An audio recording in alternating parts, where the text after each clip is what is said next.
دلائل موجود ہیں تو اس میں احتیاط کا تقاضا کیا ہونا چاہیے. تو دیکھیں میرا جو اپنا پوائنٹ آف ویو ہے وہ میں آپ کے سامنے رکھ دیتا ہوں. باقی اختلاف کی گنجائش ہے, جو اس سے کوئی رزلٹ نکالتا ہے وہ ضرور نکالے, لیکن میں اجتہاد والے معاملے میں کسی کے اوپر کوئی فتویٰ بازی نہیں کرتا. کہ دیکھیں یہ تمام دلائل جو مجھے پتا ہے یہ صحابہ کرام کو بھی پتا تھے, تابعین کو بھی پتا تھے, تبع تابعین کو, لیکن ان میں سے کسی نے بھی 12 ربیع الاول کے لیے عید میلاد النبی کا لفظ استعمال نہیں کیا. وہ ہم سے زیادہ نبی صلی اللہ علیہ وسلم سے محبت کرنے والے تھے, ہم سے زیادہ علم رکھنے والے تھے, انہوں نے استعمال نہیں کیا. اب جو لوگ استعمال کر رہے ہیں اتنے دلائل کو سامنے رکھتے ہوئے تو وہ اجتہاد کر رہے ہیں.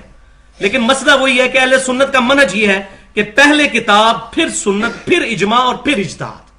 اب یہاں معاملہ بالکل واضح موجود ہے کہ ایسا کوئی اجتہاد صحابہ تابعین تبع تابعین نے نہیں کیا. لہذا اس کے اوپر عید کا لفظ بولنے میں احتیاط کرنی چاہیے. جو بول رہے ہیں ان پہ ہم کو فتویٰ نہیں لگاتے. مسئلہ یہ ہے کہ مسئلہ اجتہادی ہے, فتوے سے ہم بچیں گے, ہم دونوں ایکسٹریمز پہ نہیں جائیں گے. دیکھیں ایک ایکسٹریم پر گئے ہیں وہ لوگ جنہوں نے اس کو عید ڈکلیئر کیا اور پھر اس کی بنیاد کے اوپر جو لوگ اس کو سیلیبریٹ نہیں کرتے ان کو گستاخ رسول ڈکلیئر کیا. دوسری ایکسٹریم پہ پھر وہ لوگ گئے جیسے امام ابن تیمیہ ہیں, انہوں نے اقتداء صراط مستقیم کے اندر لکھا کہ میلاد منانا اگرچہ بدعت ہے لیکن اس کے پیچھے جو نیت ہے اس پر ثواب ملے گا. ولیعوذ باللہ تعالی, ایک چیز کو آپ بدعت بھی کہیں اس پہ ثواب کی بشارت بھی سنائیں, یہ بہت خطرناک بات ہے. تو ایک سٹانس اختیار کریں. بدعت کے اوپر تو بھائی بہت بڑا فتویٰ ہے, ثواب کی بشارت نہیں ہے.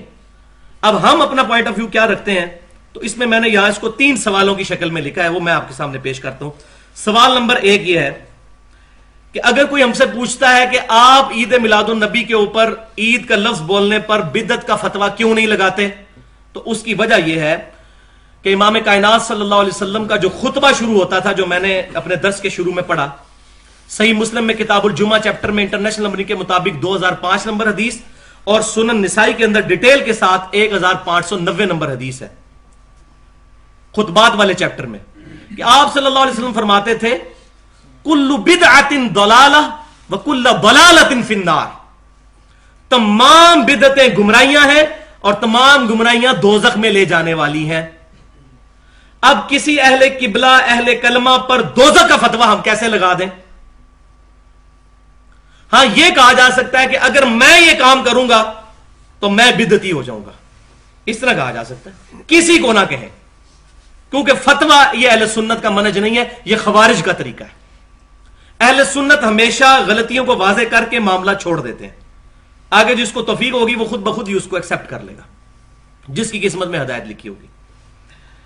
اچھا, سوال نمبر 2 کہ اگر منانا ثابت نہیں تو کیا حرج ہے؟ یہ بھی اکثر سوال ہوتا ہے, کیا حرج ہے اگر کوئی شخص 12 ربیع الاول کو اس طریقے سے جھنڈیاں اور جلوس یہ تمام چیزیں کرتا ہے, تو یہ منع بھی کہیں نہیں ہے. جب منع نہیں ہے تو آپ کیوں نہیں کرتے؟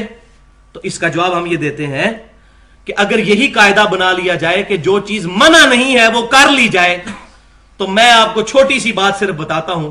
صحیح بخاری اور صحیح مسلم کی متفق علیہ حدیث ہے. صحیح بخاری کتاب الاذان چیپٹر میں 608 نمبر حدیث, صحیح مسلم کتاب الصلاۃ چیپٹر میں 859 نمبر حدیث, کہ جب اذان دی جاتی ہے تو اذان کی آواز سے شیطان کی ہوا خارج ہو جاتی ہے اور وہاں سے بھاگ جاتا ہے.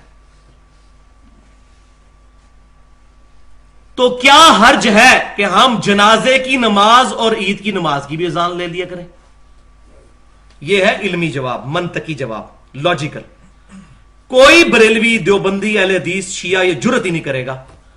تو ہم کہتے ہیں بھائیو جرت کرو, اذان دینا کوئی برا کام ہے؟ اذان سے تو شیطان بھاگتا ہے. تو بعض لوگ تو شیطان کے ہتھے چڑھے ہوئے پڑھتے خالی عید کی نماز ہے, عید کی نماز کی تو 2 اذانیں ہونی چاہیے تاکہ شیطان بھاگے.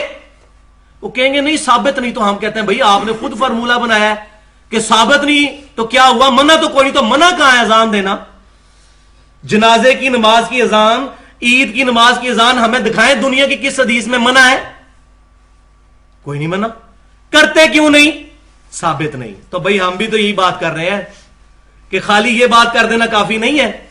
اب یہ ساری جو بیماریاں نا پبلک کی, مجھے اس لیے پتا ہے کہ میں خود 31 سال بریلوی رہا ہوں, مجھے پتا ہے کہ کیا جھوٹے اس طرح کے دعوے پروپیگیٹ کیے جاتے ہیں. میں دیوبندیوں کے ساتھ بھی رہا ہوں, اہل حدیثوں کے ساتھ بھی, شیعوں کے ساتھ بھی رہا ہوں, جنہوں پنجابی کہنا نا دائیاں کو ٹیڈ نہیں چھپے ہوتے. یہ کیا کیا طریقوں سے امت کو ورگلایا جاتا ہے. اب سوال نمبر اسی کانٹیکسٹ میں پھر یہ بھی مثال دی جاتی ہے, دیکھیں جی اقبال ڈے منایا جاتا ہے, جناح ڈے منایا جاتا ہے, 14 اگست منائی جاتی ہے, اور بچوں کی برتھ ڈے منائی جاتی ہے, نبی واری انہوں موت پہ جاتی ہے. یہ بغض ہے نبی صلی اللہ علیہ وسلم کا, معاذ اللہ استغفر اللہ والعیاذ باللہ. یہ بغض نہیں ہے. آپ معاملہ دیکھیں احتیاط کس طرف ہے. منائیں, ہر ہفتے منائیں, سوموار کا روزہ رکھیں, جو چیز ثابت ہے اس کو کریں, اور جہاں معاملہ ایسا ہے وہاں پیچھے ہٹ جائیں. تو یہ جناح ڈے کی اور اقبال ڈے اس کو کون ہم شرعی طور پہ کہتے ہیں, اس تمام چیزیں صحیح ہیں, اور وہ کون سی وہ شریعت کے محدثین ہیں کہ جن کی ایگزامپلیں ہمیں پیش کی جا رہی ہیں. کیا ہم نبی صلی اللہ علیہ وسلم کو معاذ اللہ استغفر اللہ ان دنیا داروں کے پیچھے ہم جو ہے وہ ان کے ساتھ کمپیئر کریں گے, ان کو ان کے ساتھ اینالوجی بنائیں گے؟ ان کی یہ ظلم ہے. اس طریقے سے اینالوجیز نہیں بنائی جائیں گی. اور سوال نمبر 3 کہ جی پھر آپ ہر سال جو ہے وہ ربیع الاول جب یہ آتا ہے تو آپ ربیع الاول میں 12 ربیع الاول والے دن یہ تمام چیزیں ایکٹیویٹیز کیوں نہیں کرتے؟ تو یہ بات یاد رکھیں کہ 12 ربیع الاول کو سیلیبریٹ سارے کرتے ہیں. ربیع الاول کا مہینہ سیلیبریٹ ہوتا ہے, اس پہ امت کا اجماع ہے, کوئی اختلاف نہیں ہے. اہل سنت کے لوانے والے تینوں گروہ, بریلوی, دیوبندی, اہل حدیث اور اہل تشیع, سب کے سب نبی صلی اللہ علیہ وسلم کے ولادت کے مہینے کو سیلیبریٹ کرتے ہیں. پوری دنیا کے اندر سیرت النبی کانفرنسز نہیں ہوتی, فضائل مصطفیٰ صلی اللہ علیہ وسلم کانفرنسز نہیں ہوتی, آپ صلی اللہ علیہ وسلم کے واقعات نہیں سنائے جاتے, مختلف کانفرنسز ہوتی ہیں, تمام کرواتے ہیں, سب کے سب کرواتے ہیں. یہاں تک اجماع ہے اور اجماع حجت ہے. المستدرک للحاکم میں انٹرنیشنل نمبر کے مطابق 399 نمبر حدیث ہے کتاب العلم چیپٹر میں کہ میری امت کبھی بھی گمراہی پر جمع نہیں ہوگی. جب میری امت اتفاق کر لے گی نا تو اجماع حجت ہوگا. تو پوری امت نے اس پر تو اتفاق کیا ہے کہ ربیع الاول کے مہینے کو سیلیبریٹ کیا جائے اس طریقے سے کہ آپ صلی اللہ علیہ وسلم کے فضائل بیان کیے جائیں, آپ صلی اللہ علیہ وسلم کی محبت پہ درس دیا جائے, آپ صلی اللہ علیہ وسلم کے فضائل بیان کیے جائیں. لیکن باقی اگر کوئی ہمیں یہ کہے کہ یہ شرعی طریقے اڈاپٹ کیے جائیں کہ ڈول ڈھمکے مارے جائیں, اسی طریقے کے ساتھ غیر شرعی حرکات کی جائیں, ہمیں تو خود پتہ ہے نا, اب یہ جہاں پر یہ تمام چراغاں ہوئی ہوتے ہیں وہاں بے پردہ عورتیں آتی ہیں اور وہاں آوارہ لڑکے آ کے ان کی ویڈیوز بھی بنا رہے ہوتے ہیں, حالانکہ اس کو تمام کنڈیم کرتے ہیں. خود بریلوی مطلب فکر کے علماء بھی اس کو کنڈیم کرتے ہیں کہ یہ چیزیں حرام ہیں. مجھے پتا ہے, میں رہا ہوں ان کے ساتھ, لیکن مسئلہ ہے کہ یہ بدعت ایسی پھیل چکی ہے اب ان کے قابو سے بھی باہر نکل گئی ہے. ان کی اپنی پبلک ان کی بات کو نہیں مانتی, ان کو خود خطرہ پڑ دیتا ہے ہمیں نہ کہیں گستاخ رسول کہہ دیں, سیدھی بات ہے.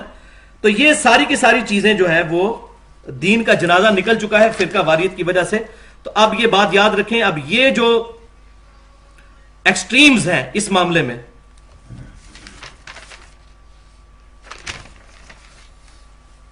اس سے بچنا چاہیے. اہل قبلہ کے اوپر فتویٰ بازی نہیں کرنی چاہیے. کسی کو 12 ربیع الاول والے دن جھنڈیاں یا جھنڈے لگانے کے اوپر بدعتی نہ ڈکلیئر کیا جائے, یہ لفظ نہ بولا جائے. ان کی محبت کا معاملہ اللہ کے سپرد کرتے ہیں, ہم خود نہیں کرتے, ثابت نہیں اس طریقے سے, ہم زیادہ احتیاط پر ہیں, لیکن ان کے اوپر فتویٰ بازی نہیں کرتے. یہ بڑا معاملہ کریٹیکل ہے. اور دوسری طرف اس ایکسٹریم پہ وہ لوگ کہ جو لوگ یہ کہتے ہیں کہ جی جو لوگ 12 ربیع الاول والے دن جھنڈے اور جلوس میں شامل نہیں ہو رہے یہ گستاخ رسول ہیں, اس سے بڑا دنیا کا کوئی الزام نہیں ہے. پھر ان کو وہ شعر سنائے جاتے ہیں, نثار تیری چہل پہل پر ہزاروں عید ہے ربیع الاول سوائے ابلیس کے جہاں میں سبھی تو خوشیاں منا رہے ہیں. تو ہم آپ کو بتاتے ہیں ابلیس ہے کون ہے اور ابلیس کے ماننے والے اصل میں کون ہے. یہ انشاءاللہ تعالی یہ آج آ جائے گی باتیں کہ کون ابلیس کے پیچھے کون چلا ہوا ہے. یہ نبی صلی اللہ علیہ وسلم خود ہی بتائیں گے کہ یہ ابلیس ہے کون اور ابلیس کے پکے فالوورز ہے کون. وہ یہ ہے کہ یہ خود بات امام احمد بریلوی صاحب نے فتاوی رضویہ میں لکھی ہے کہ 700 سال تک ربیع الاول اس طرح نہیں منایا جاتا تھا جس طرح یہ جھنڈے جلوس یہ تمام چیزیں. یہ 8ویں صدی ہجری کے اندر یہ تمام ایکٹیویٹیز شروع ہوئی ہیں. نہ صحابہ کے دور میں, نہ تابعین کے, نہ تبع تابعین کے, پہلے 300 سال کے مبارک دور میں یہ چیزیں نہیں ہوئی, یہ بعد میں ہوئی ہیں. جو چیزیں ہوئی بعد میں ہیں ان کے نہ کرنے والوں کے اوپر تان کیسے ہو سکتا ہے؟ اور پھر ان کو کہنا کہ سوائے ابلیس کے جہاں میں سبھی تو خوشیاں منا رہے ہیں، ابلیس والا معاملہ نہیں ہے بھائیو. مسئلہ یہ ہے کہ یہ معاملہ بہت نازک ہے. صحیح بخاری اور مسلم کی متفق علیہ حدیث ہے. صحیح بخاری کتاب الصلح چیپٹر میں 2697 اور صحیح مسلم کتاب العقدیہ چیپٹر کے اندر 4492 نمبر حدیث ہے. من احدث فی امرنا ھذا ما لیس منہ فہو رد. جس نے ہمارے دین میں کوئی ایسی چیز داخل کی جو اس میں سے نہیں تھی تو وہ مردود ہے. بہت خطرناک معاملہ ہے. اور یہیں تک یہ معاملہ خطرناک نہیں ہے، یہ آخرت تک چلنا ہے. صحیح بخاری اور مسلم کی متفق علیہ حدیث ہے. صحیح بخاری کتاب الرقاق چیپٹر میں رکت پیدا کرنے والی حدیثوں میں امام بخاری حوض کوثر والے چیپٹر میں اس کو لے کے ہیں 6583 نمبر حدیث. صحیح مسلم میں کتاب الفضائل چیپٹر میں 5968 نمبر حدیث کہ آپ صلی اللہ علیہ وسلم فرماتے ہیں کہ میرے حوض کوثر پہ کچھ لوگ لائے جائیں گے جن کو میں پہچانتا ہوں گا کہ یہ میرے امتی ہیں ازائے وضو چمکنے کی وجہ سے. میں جب ان کو حوض کوثر سے پلانے لگوں گا ان کے اور میرے درمیان دیوار کھڑی کر دی جائے گی اور مجھے کہا جائے گا کہ محبوب صلی اللہ علیہ وسلم آپ کو نہیں پتا آپ کی وفات کے بعد یہ لوگ دین سے الٹے قدم پھر گئے اور انہوں نے دین میں بدعتیں جاری کر دی تھیں. تو آپ صلی اللہ علیہ وسلم فرمائیں گے سحقن سحقن لمن غیر بعدی سحقن سحقن لمن بدل بعدی. ان پر پھٹکارو، ان کو مجھ سے دور کر دو جنہوں نے میرے بعد میرے دین کو بدل دیا، جنہوں نے میرے بعد میرے دین کو ٹیمپر کر دیا. اور بھائیوں ہم ڈرپوک ہیں، ہم بڑے ڈرپوک ہیں. ہم اتنے جریر نہیں ہیں کہ اس طرح کی ایکٹیویٹیز کر کے نبی صلی اللہ علیہ وسلم کے مبارک ہاتھ ہمارے گریبان پہ ہوں قیامت والے دن. ہم ڈرتے ہیں، ابلیس نہیں ہے، ڈرتے ہیں ان چیزوں سے. ہم آپ سے یہ بات کرتے ہیں کہ بات یہ ہے کہ نبی صلی اللہ علیہ وسلم نے اپنی 3 مبارک بیٹیاں اپنے ہاتھوں سے قبر میں دفن کی. اور کسی کا 40واں کروایا، کسی کا 3 کروایا. کو ضعیف حدیث ہی بتا دو. آپ صلی اللہ علیہ وسلم کو نہیں کسی کا مزار بنوایا. اب ان چیزوں کو جب کنڈیم کیا جاتا ہے کہتے ہیں ابلیس ہے. تو آپ وہ بھی سن لیں کہ سوائے ابلیس وہ ابلیس ہے کون ہے.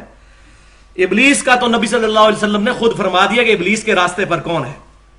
آپ صلی اللہ علیہ وآلہ وسلم نے یہ حدیث مسند امام احمد میں انٹرنیشنل نمبرنگ کے مطابق 4437 نمبر حدیث جلد 1 صفحہ 465 بہت رکت انگیز حدیث ہے کہ آپ صلی اللہ علیہ وآلہ وسلم نے زمین پر ایک لکیر کھینچی. زمین پر ایک لکیر کھینچی، سیدھی لکیر کھینچی آپ صلی اللہ علیہ وسلم نے ایسے. اس کے دائیں بائیں کچھ لکیریں کھینچی جس کو ہم اپنی ٹیکنیکل لینگویج میں کہتے ہیں فش بون ڈایاگرام. درمیان میں ایک لکیر، ادھر بھی کچھ لکیریں، ادھر بھی کچھ لکیریں. پھر آپ صلی اللہ علیہ وآلہ وسلم نے اس درمیان والی لکیر کے اوپر انگلی رکھ کر یوں لین کھینچی اور فرمایا یہ آیت پڑھی سورۃ الانعام آیت نمبر 153. یہ بتائے گا ابلیس کون ہے. وَأَنَّ هَذَا صِرَاطِي مُسْتَقِيمًا، اور بے شک یہ ہے میرا راستہ جو سیدھا ہے. فَاتَّبِعُوهُ، اس کی پیروی کرو. وَلَا تَتَّبِعُوا السُّبُلَ، ادھر ادھر کے راستوں کی پیروی مت کرنا. فَتَفَرَّقَ بِكُمْ عَنْ سَبِيلِي، یہ تمہیں اللہ کے راستوں سے پھاڑ دیں گے، فرقہ واریت میں ڈال دیں گے. ذَلِكَ وَصَّاكُمْ بِهِ لَعَلَّكُمْ تَتَّقُونَ، تتقون یہ ہے وہ چیز جس کی اللہ تعالیٰ تمہیں وصیت کرتا ہے تاکہ تم تقوی اختیار کرو. کہ ھذا صراط مستقیم، ادھر کے راستے شیطانی ہیں. اور پھر اسی حدیث میں الفاظ ہیں آپ صلی اللہ علیہ وسلم نے فرمایا یہ تو میرا راستہ ہے سیدھا اور یہ دائیں بائیں شیطان کے راستے ہیں. ہر راستے پر ایک ابلیس بیٹھا ہوا ہے جو تمہیں اپنی طرف بلا رہا ہے. بچنا. یہ کہتے ہیں سارے ہی حق پہ ہیں، چاروں ہی حق پہ ہیں. سنن ابن ماجہ میں تو الفاظ ہے کہ درمیان میں ایک لکیر کھینچی، 2 دائیں کھینچی، 2 بائیں کھینچی اور فرمایا یہ شیطان کے راستے ہیں 4. اب آپ خود سمجھیں بھائیوں، ہمارے نبی کو تو غیبی خبریں اللہ نے دی ہوئی تھی، چاروں ہی حق پہ ہیں. یہ ان بزرگوں پر تان نہیں ہے. جب ہم عیسائیوں کو کنڈیم کرتے ہیں تو عیسیٰ بن مریم کو نہیں تان کر رہے ہوتے علیہ السلام. ہمارے دل میں کبھی وسوسہ بھی نہیں آتا ان کے بارے میں کہ ان کی توہین کر رہے ہیں جب ہم کہتے ہیں وہ اللہ کے بیٹے نہیں ہیں. لیکن عیسائی تو کہہ رہے ہیں آپ گستاخ ہو، بیٹا کیوں نہیں مانتے. تو ہر بندے نے محبت کے اپنے ہی کرائٹیریا رکھے ہوئے ہیں. تو آپ صلی اللہ علیہ وسلم آیا ہر راستے پر شیطان بیٹھا ہے، ایک راستہ ٹھیک ہے